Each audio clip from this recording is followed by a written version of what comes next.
രാമകുട്ടി രാമ അടി മേടിക്കാണ്ട് പോടാ. എടാ തമ്പി സാറും വീട്ടുകാരും വന്നിരിക്കുന്നു. അടി പിടിച്ചിട്ടുണ്ടാവും, നല്ല ചട്ടം കൊണ്ട് ഇളക്കി കൊടുത്താ മതി. എവിടെ ഇവൻ ആന കുത്തിയാലും എഴുന്നേക്കില്ല. അച്ചേട്ടാ, I love you. You love you. Okay മൗലവി. ഞാനൊന്ന് മുള്ളിയിട്ട് വരാം. ശരിക്കും ഉപ്പ് നോക്ക്. 12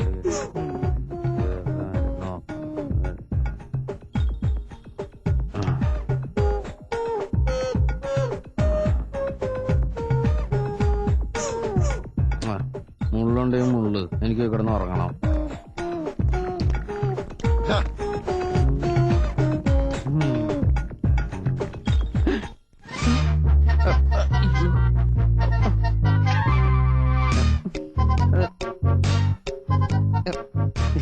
ഞാൻ നിങ്ങൾ ഉദ്ദേശിക്കുന്ന ആളല്ല, സത്യമായിട്ടും.